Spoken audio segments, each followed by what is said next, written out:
Hello guys, welcome back to my channel মনের canvas বৃষ্টি লেখা। আজ কোথায় এসেছি?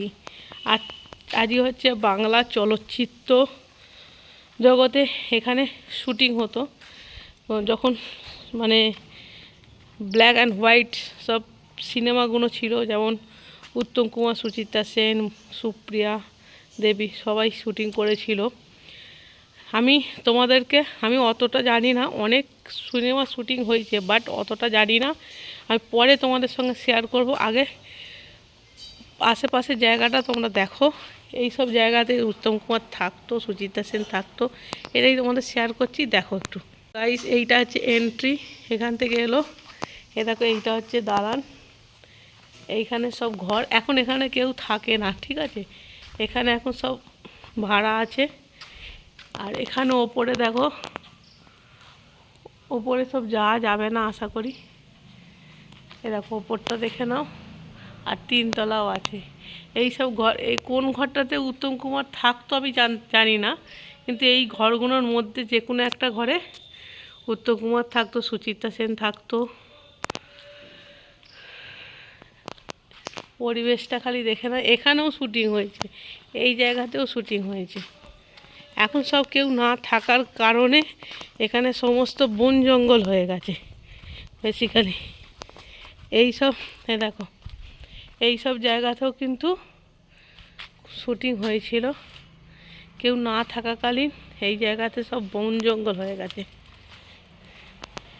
এর কিছু বর্ণনা যদি থাকে আমি পরে তোমাদের সঙ্গে শেয়ার করব, এই ভিডিওতেই অ্যাটাচ করে দেবো।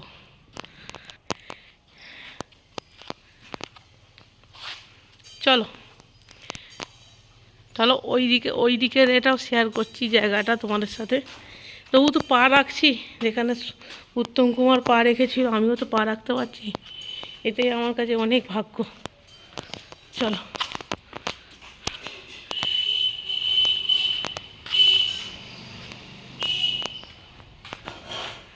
আচ্ছা, এই সব জায়গাতেও শুটিংগুলো হয়েছিল, হ্যাঁ।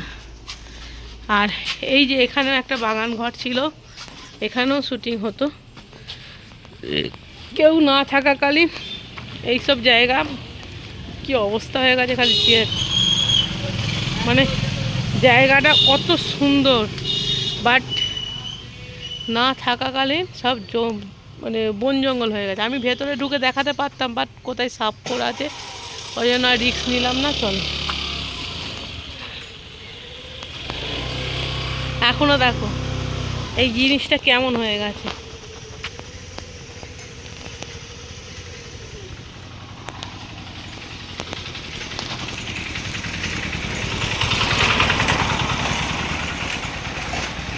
এই দেখো বাইরেটা,